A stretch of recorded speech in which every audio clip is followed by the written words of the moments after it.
the FBI said that Martin Luther King Jr.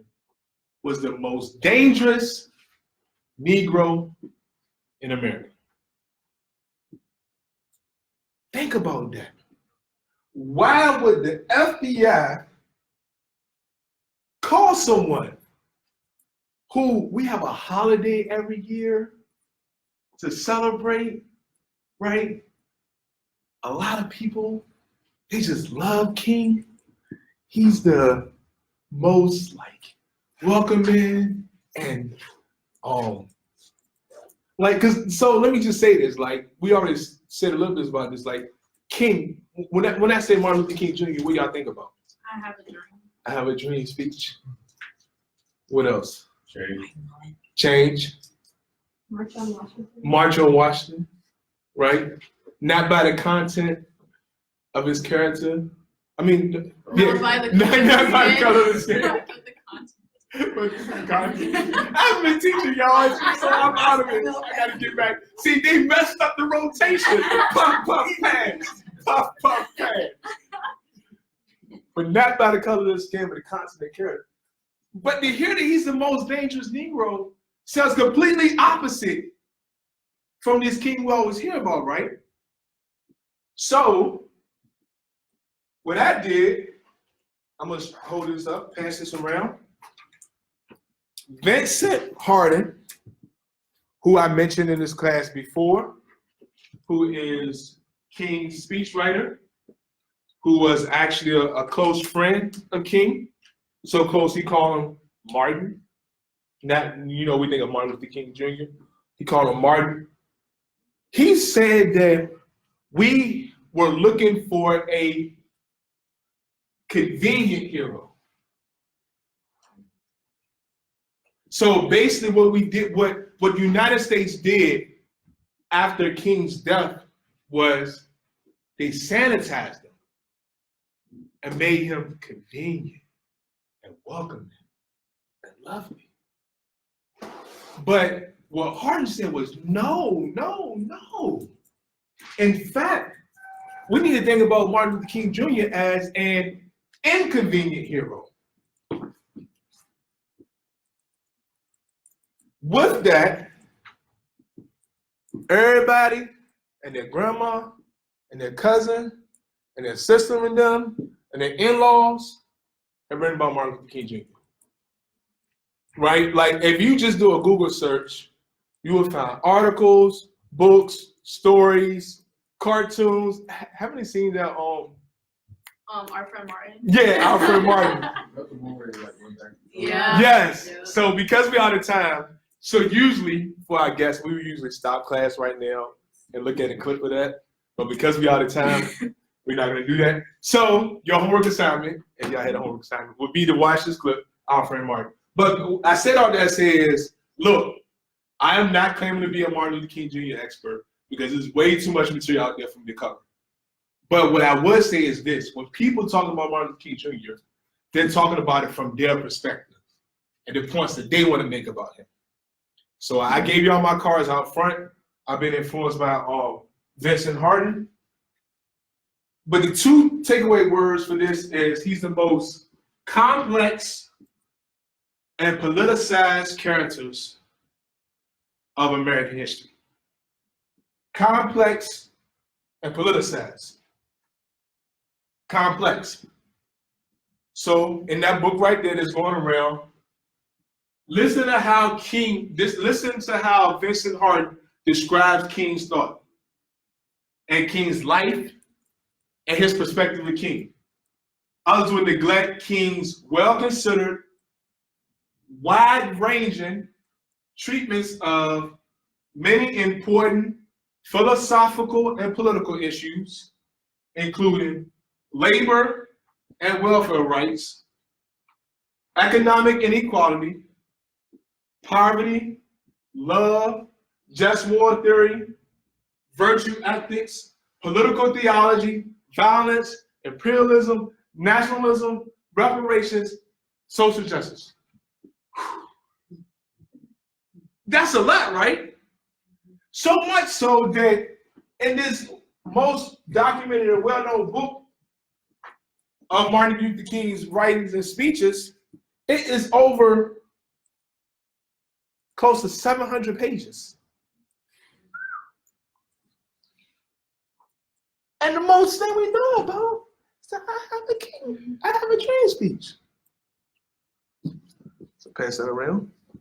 So y'all see how complex of a character he is, right? So then, what I will present in this lecture is we have basically a turning point, a king. And he just deep over there. Did y'all see that? She snatched it from me first. She's like, what you got on my 40, Holmes? Oh, y'all. So we had so much fun. Look, y'all remember when he came in? He was like, my grandma gave me that chain. That dude was hilarious, yo. I know. So there was a time period where we basically paused King in 63, but we can see a shift in King's thinking and thought and his identity and who he is as a person around 65. The other thing I'll point out, which just doesn't apply to King, but I'm hoping applied to you, well, we can see from this semester what applies to you, which applies to all human beings. People change. Like, would it even make sense to think about somebody, to categorize somebody, to say all what you think about somebody based on one specific year? Or let me say it this way. Are you the same as a 7th grade you? Right? Or let me say it this way. Corey, you're a senior, about to graduate. Are you the same as the freshman you? No. And that's only in a couple of years. And if I did my job right, are my students the same as the August 2019? Not at all. Not at all, right? So there's this transformation process that happens with life experiences, right? If we want to understand human beings in general, and specifically King, we need to think about these changes. So, like I said earlier, there's a politicized King, right? And King is famously known, right? Mass culture, 1963, I Have a Dream speech. Other activists, right? We think about activist organizers, they would see King as the nonviolent king. What people don't know was an interviewer came to King's home, and get this, it was like 58 or 59. Guess what this reporter said? He didn't have nowhere to sit because there were too many guns around. That's crazy, right? This very nonviolent king that we all think about. Hey, guns on guns, racks on racks, Ninas, straps, extendos, guns everywhere. Right? Crazy thing. I ain't gonna lie. It blew my mind when I first read that. I was like, King? You know, like. So that, and then we have academics who see him as the civil rights king, right? And Vincent Hardin, who I shared with y'all, has his personal perspective of King. So, like a rapper who, people, I think they hype him up too much, they say with a real Slim Shady. Quick question, what would y'all put Eminem in y'all like ranking of top rappers? Not that high. I would have put it in my ranking. Yeah, okay, thank you. You know what? I ain't do this in a long time. Thank you. People be trying to put him in their top 5. Like, no, he is not the top 5. So, not that, would a real king please stand up, right? Who is Martin Luther King Jr.? Right? When we think about these various perspectives, these various views, close to 700 pages of his writings, what people talk about him, they coming from their own politicized perspective. who is king? My argument is that the conclusion is that we just need to look at what we can draw from his political, philosophical, or theological views throughout different moments of his life. So basically, I structured the rest of this lecture as the first part is pre-1963, and then the second part is post-1965. Pre-1963, which is also ironic, right? Because pre-1963 is when he had all the straps. He was talking about God's agape love. You talking about what? God's agape love. So like from like theological training, agape love, in the Greek New Testament, love is there are different Greek words used to describe love. Agape is one, and agape communicates unconditional love. And Danny, I remember we talked about this before. He was like, there's conditions to my love. I remember. Don't get mad at King yet. Don't get mad at King yet. Let's try to understand him first.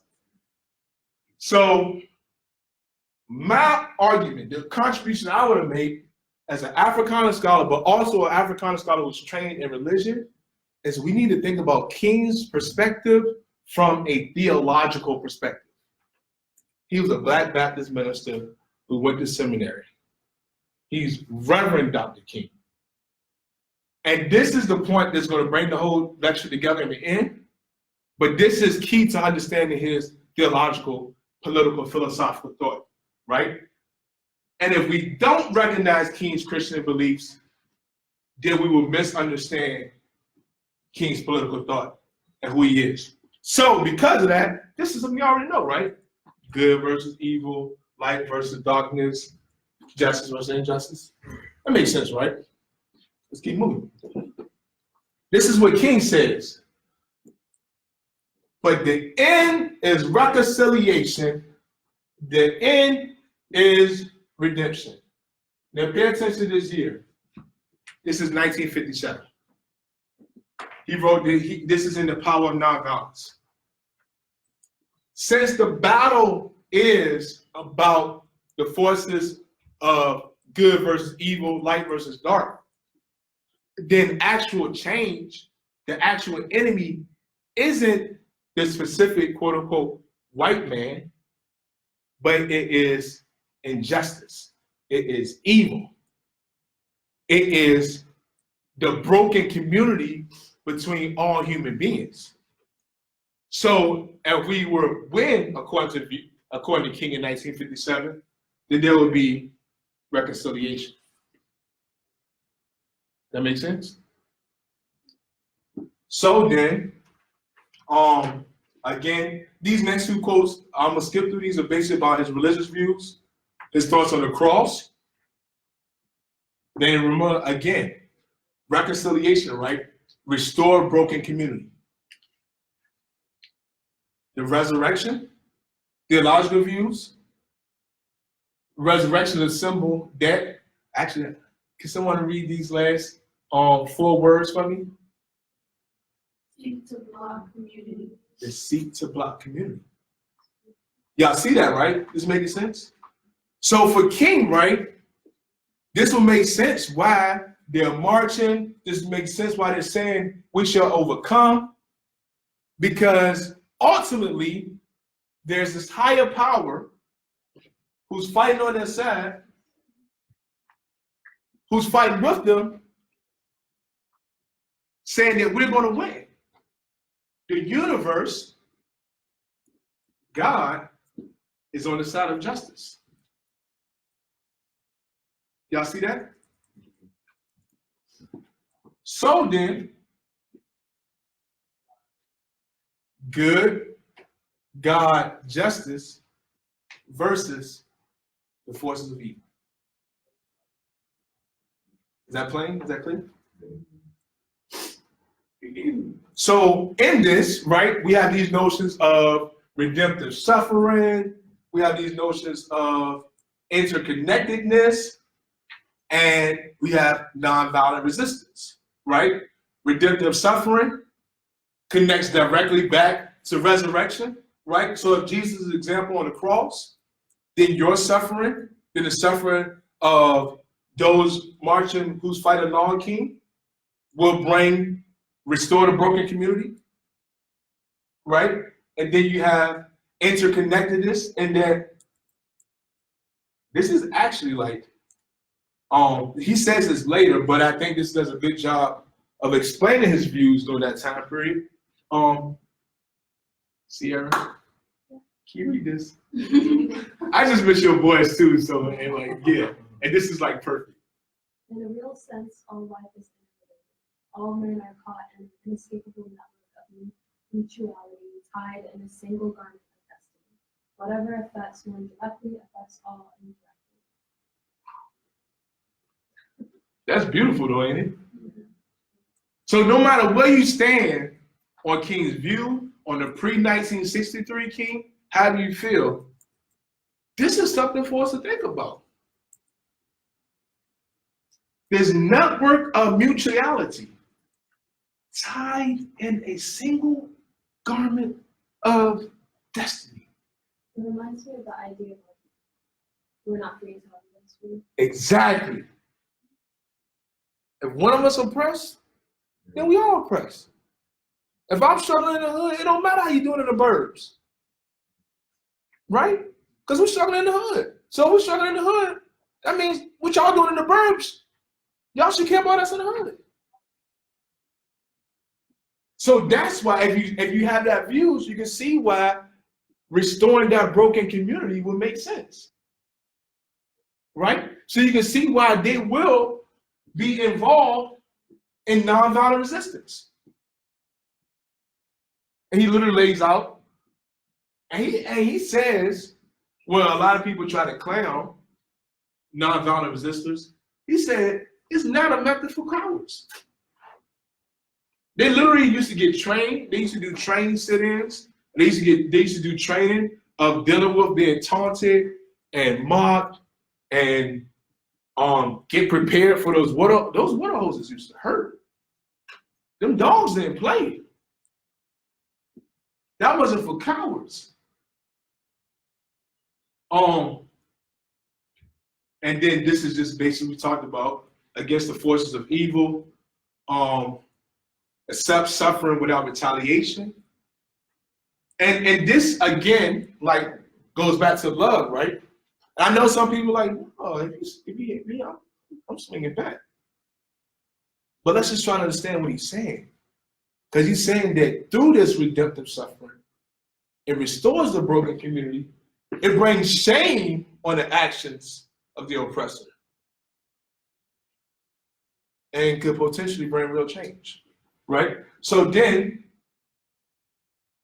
agape love. I just said, love in action, right? So let me just read this real quick before we get to the more radical king.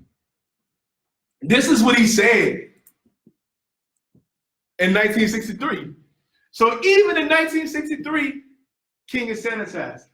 This is no time to engage in the luxury of cooling off. Does that sound like the 1963 King that we all know?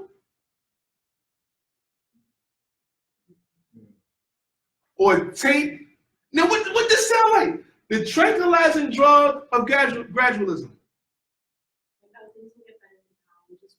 Right. But who else does that sound like though? We was just talking about it. Malcolm X and suffering peacefully. Wow. That's crazy. In 63, King was actually saying it. That's why we got to think about the complexities, right? So Hardin says that we go from dream to nightmare. I'm going to skip through this. And let's think about these key historic events that shaped King's views in 63, post-63. We got the Civil Rights Act, the Voting Rights Act, right? We all know that. But guess what King said? He said that things actually started to get worse in 65 because, just like Malcolm said, Negroes got a little bit of the crumbs and they thought they were good.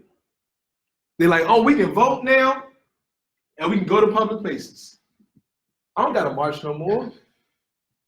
I can just go on with my life.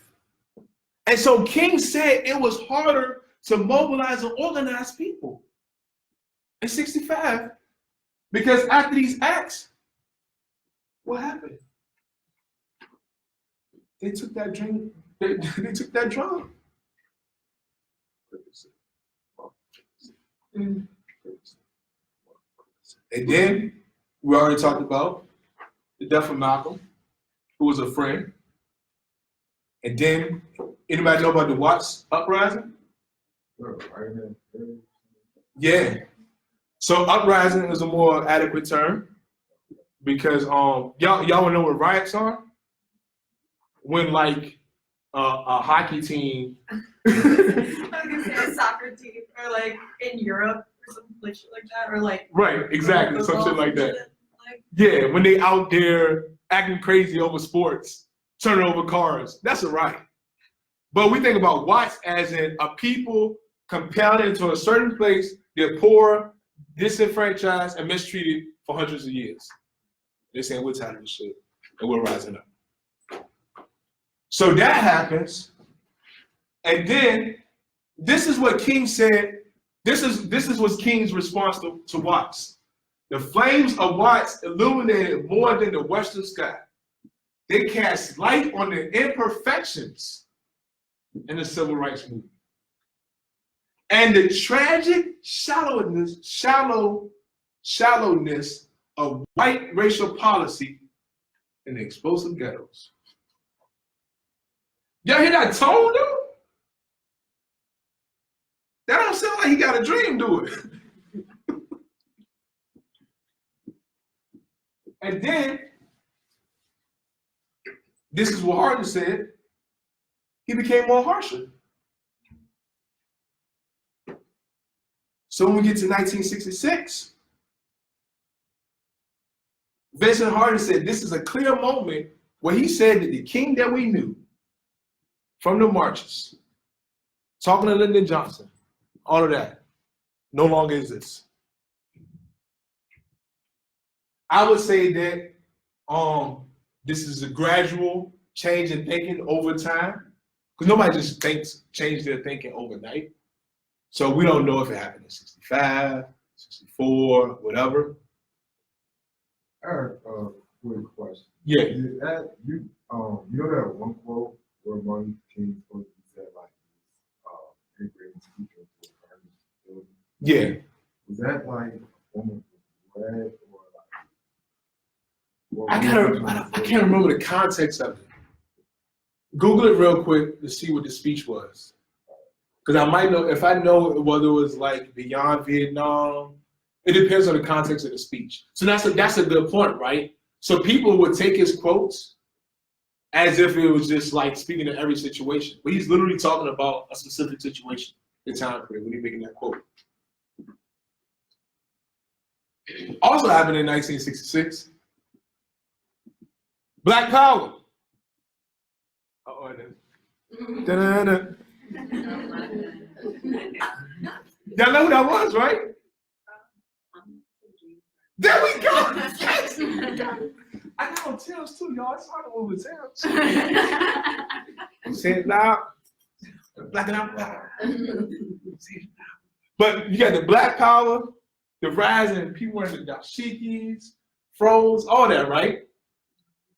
And so think about if all this stuff is happening, the death of Malcolm, Watts riots, Black Power, something got to give, right? And guess what else happened? How many people do this?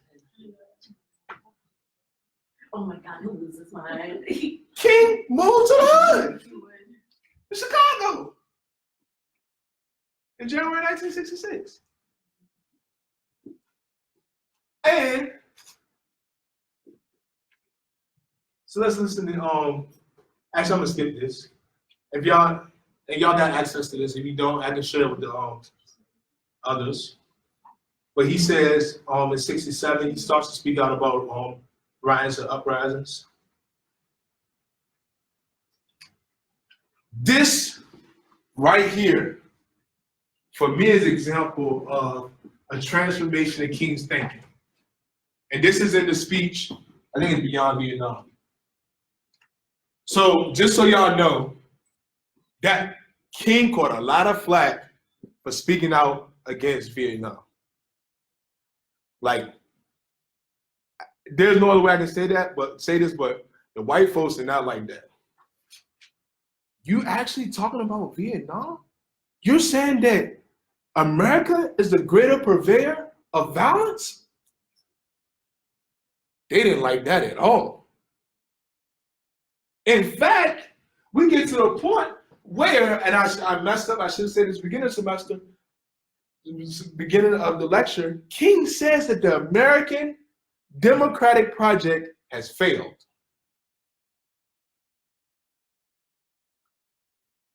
That kind of reminds me of another point I think King made in one of his speeches, where he was like saying that one of the biggest enemies is like centrists. Yep, liberals. Centrists and liberals. This ain't that little nice king that we all know about, is it? This convenient hero, right? So this right here, Beyond Vietnam, Don is saying, well, when do y'all read this one? Their question at home, and I knew that I could in the ghettos without having first spoken clearly the great purveyor of violence and warfare by all the government. Yo! Sorry, after me. It was good to see you. Can I pick you up? Yes, Bye. It was wonderful meeting you. Have a great rest of your class. The greatest purveyor of violence is America. He didn't hold nothing back. And then he said, we always want to call black folks violence. Y'all are literally bombing other people in other countries. And y'all remember when I did the little thing about colonization? Like, y'all talking about people looting. Y'all literally taking entire countries. Sorry, I have to head out. No, I understand. So then, I'm gonna go ahead and skip to the end. And eventually we get to this point where he is very explicitly talking about the triple evils that he said are all interconnected. Racism, economic exploitation, and militarism or war. And this becomes a very clear statement that he makes in many of his speeches from 1967 on to his death. And so we think about this then, right?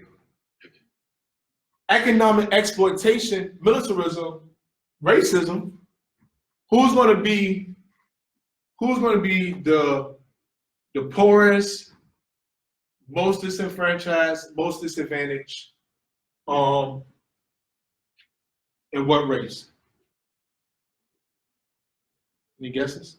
Of African descent Yep. Living where? in America. It was not America. No, you're right, in America. Oh. But where in America? Exactly. Well, poor folks. So he gets to the point, I didn't put it in the slides, where he actually begins to start the poor people's movement. Go ahead. That's what the whole burning house, that's actually what he was talking about. Ah. Yeah. Yeah. So it all comes together, right? So then, King says, and what did we, I'm gonna go to this and then I'm gonna close with his own words. Exposing evils that are rooted deeply in the whole structure of our society.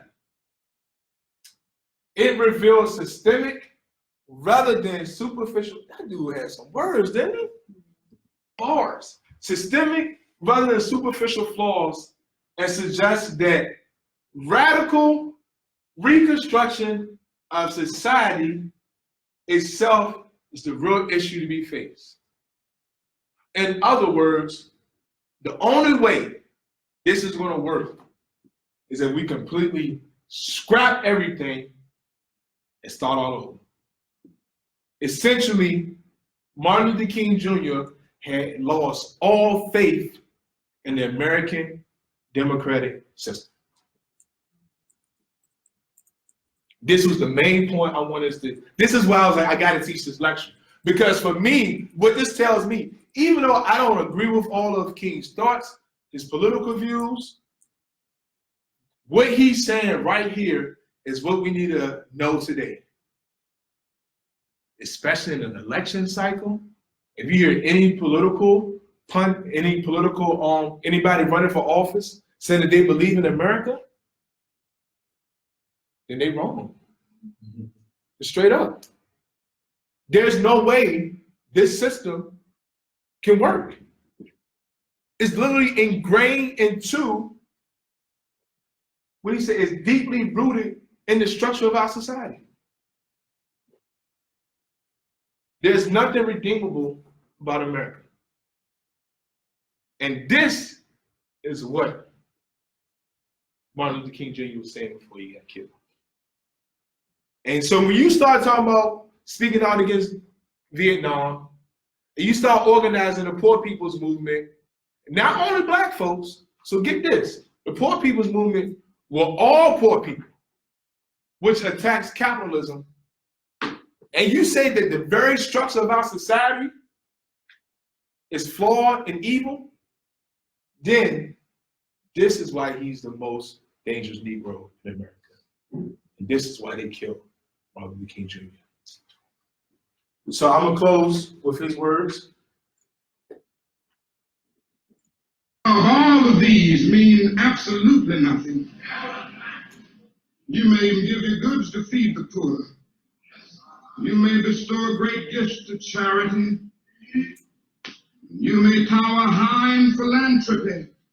But if you have not love, your charity means nothing.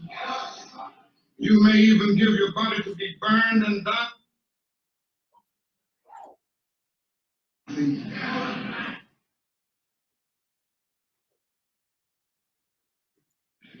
That if a man will lie, he will steal. And if a man will steal, he will kill. So instead of just getting bogged down on one thing, Jesus looked at him and said, Nicodemus, you must be born again.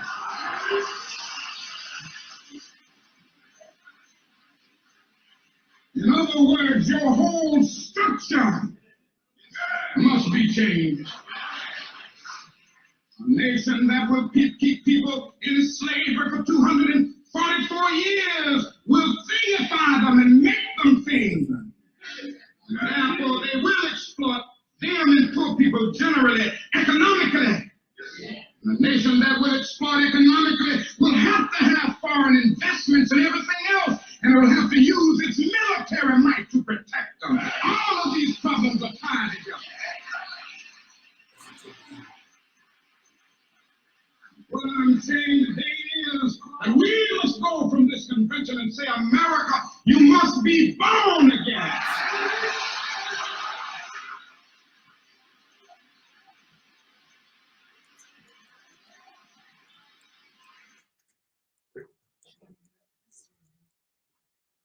I think it's how he used like Christianity and speaks about how like quarantine, counseling, he was trying to like use that for marriage as well. This is exactly why, at the beginning of the lecture, I said you gotta understand theological views if you want to understand King. And to be born again isn't just I don't know, the popular view of go down in the water and come back up. It's like, no, a whole new creation. A completely, radically, exponentially Any adjective I could think to describe complete transformation. Difference. As in, America, you are evil. He's no longer just saying just this very like he was back in 57 of good versus evil. He said no, this specific capitalistic, racist, militaristic thinking, dehumanizing system is evil. And it must be, and if we keep it a buck, he said it literally needs to be torn down completely and started all over. And after that, things will continue to be the same way they have been for the past 500 years.